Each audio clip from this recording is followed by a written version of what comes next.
Buenas tardes, alumnos. Soy la docente practicante Montoya Cintia, de profesora de Biología de cuarto año. El día de hoy veremos diversidad celular.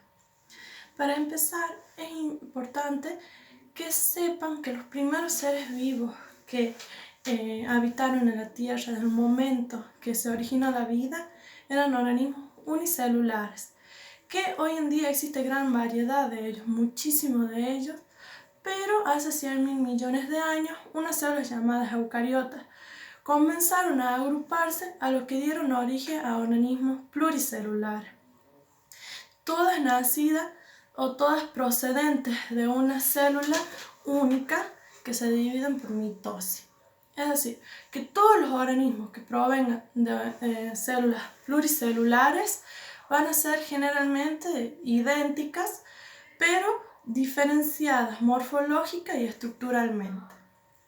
Hace siglos se lleva a cabo estudios de las células en donde dieron a conocer que dichas funciones que cumplen las células a todos los seres vivos nos mantienen con vida, que es la nutrición, la reproducción y la relación con el medio.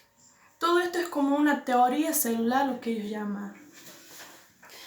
Para conocer un poquito más y lo que veremos acá, vamos a ver sobre las células y me gustaría que me digan qué tipo de células ven aquí. ¿Son células procariotas o células eucariotas?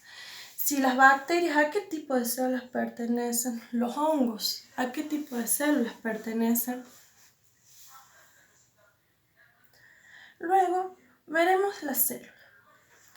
Entendamos que la célula es el organismo más pequeño, es un organismo más pequeño que todos los seres vivos estamos formados. Puede diferenciar en sus formas, en sus estructuras. Algunos pueden ser seres unicelulares, otros pueden ser pluricelulares, pero todos van a originar de una misma célula y toda célula está compuesta por membrana plasmática, un citoplasma y un material genético, el núcleo, en donde va a tener toda su información genética. A lo largo de la clase veremos los tipos de células, los organulos que están formados, que cumplen funciones muy especiales en algunos tipos de células, qué células algunas poseen membrana plasmática, otras poseen pared celular, los tipos de tejidos que conforman las células uniéndose. Según los tipos de células, se van a clasificar según su presencia o ausencia del núcleo. Para comenzar, vamos a tener la célula procariota, que ella se la caracteriza por ser una de las principales células en habitar, en existir, en el momento que se originó la vida. Ellas son muy pequeñas, miden aproximadamente menos de 5 micrómetros. Una célula procariota o procarionte es un organismo unicelular sin núcleo, cuyo material genético se encuentra en el citoplasma, reunido en una zona denominada nucleoide. Aunque pueden existir algunas diferencias, es constante en sus estructuras y componentes. La célula procariota posee una cápsula que la protege, es una capa rígida, luego una pared celular, que esta es más resistente, y luego poseen también una membrana plasmática que ya se encuentra en el interior. Esta membrana está formada por lípidos y proteínas. Luego tienen el citoplasma, que es una sustancia acuosa a lo largo de la célula, que ella no posee, esta célula no posee orgánulos, sino que solamente va a tener abundantes ribosomas que se van a encargar de sintetizar proteínas, es decir, realizar la síntesis de proteínas. Luego tenemos los pilis, que ellos se van a encargar de la función, o sea, de comunicación que pueda tener esta célula con las demás. Y luego algunas poseen un flagelo que se encarga de desplazarse, tener un mejor movimiento. Luego tenemos lo más importante, que es el nucleoide. El nucleoide es la región en donde se encuentra el ADN, se encuentra todo disperso en el citoplasma. Pero las bacterias también se las va a dividir, ya sea en las archeas o bacterias, porque su nivel molecular es muy elevado, tienen diferentes formas de funcionamiento, es por eso es que se las ha dividido. Tenemos un ejemplo, la enfermedad causada por la bacteria, que es la Escherichia coli. Esta es una enfermedad que se da en los intestinos. Mayormente no causa problemas, pero sí da enfermedades a los niños o a los adultos que tienen un sistema inmune muy debilitado, que puede dar hemorragias en los riñones. Esto es causa porque nosotros ingerimos alimentos que no están bien lavados, o por ejemplo la carne tiene que estar bien cocinada, o cuando se consume agua potable. Es por eso que es recomendable, antes de consumir por ejemplo tomates o cualquier tipo de verdura, lavarlos. Luego tenemos el tipo de célula eucariota, que esta célula se la denomina eucariota a aquellas células que tienen en su material hereditario fundamental, que es el ADN, encerrado dentro de una doble membrana o envoltura nuclear que lo delimita del resto de las células. Esta célula se la caracteriza por ser más grande que la célula procariota. Ellas pueden medir de 10 a 100 micrómetros. Ellas también se la caracterizan porque ellas no poseen una pared celular como las células procariotas. Ellas poseen una membrana que la va a delimitar, que la va a proteger del medio exterior. Ellas poseen también mitocondrias que cumplen una función muy especial para estas células, que se va a encargar de la respiración celular. Poseen un citoesqueleto, que el citoesqueleto le da la forma a la célula y le va a permitir también desplazarse mejor. Luego tienen un aparato de Golgi. El aparato de Golgi se va a encargar de sintetizar o etiquetar a las proteínas, preparar las proteínas para su salida fuera de la célula.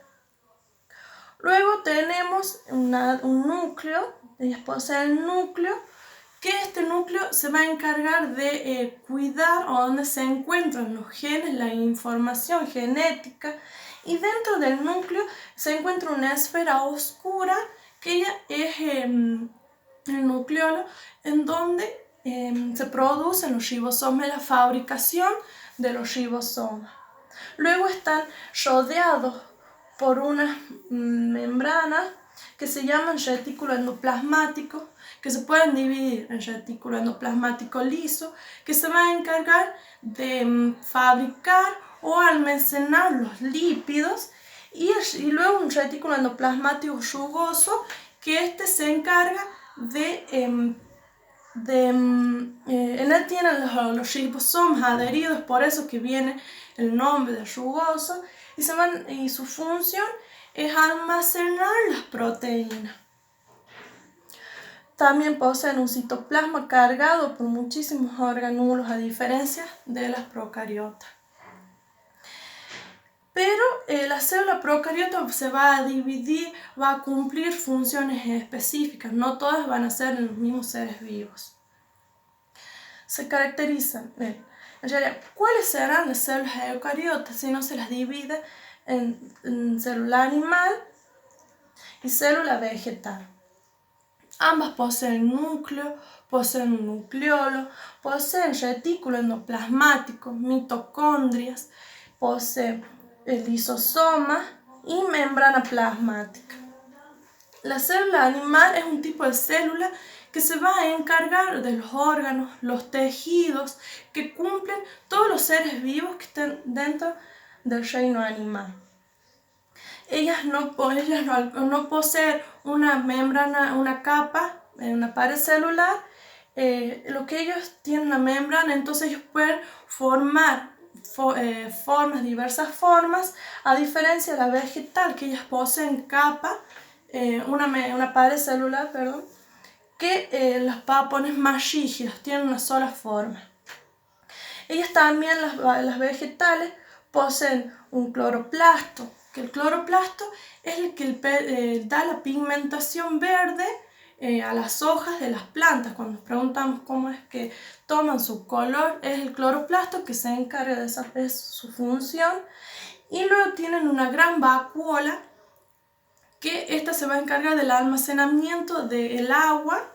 Mientras más hidratada esté esa vacuola, mejor hidratada estará la planta. Además tiene la pared celular, que la diferencia de la célula animal. La célula animal tienen lisosomas, poseen citoesqueleto, ya que la célula vegetal no la posee, sino que se va a dar su envoltura según su pared celular. Y esas son las diferencias que poseen entre la célula animal y la célula vegetal. Para finalizar, daremos un repaso de todo lo que hemos visto hasta ahora, que la célula animal, la célula es el organismo que estamos compuestos todos los seres vivos. Es decir, que la naturaleza está formada por muchísimas células. Pueden ser células procariotas o células eucariotas. Las células eucariotas son más grandes, cumplen funciones específicas, ellas son heterótrofas, mientras que las procariotas son autótrofas, ellas pueden crear su propio alimento. Las eucariotas son seres pluricelulares, en cuanto a las células procariotas son unicelulares, ellas pueden vivir en colonias, pero si se separan pueden vivir independientemente. Y eso es todo por hoy. Luego les daré unas actividades para que las realicen en sus casas, en donde deben identificar la estructura de la célula procariota y luego unir con flechas según los nombres, para ver si pueden ver. Ahí, según un nombre, luego identificar las partes de la célula eucariota, mencionar sus diferencias que hemos visto a lo largo de la clase, indicar qué función cumple algunos orgánulos. Tenemos retículo endoplasmático liso, retículo endoplasmático rugoso, cloroplasto, aparato de Golgi, ribosomas y vacuola. Y subrayen la respuesta correcta. Ahí están una serie de preguntas en donde ustedes deberán responder. Esto fue todo por hoy. Nos vemos la próxima clase.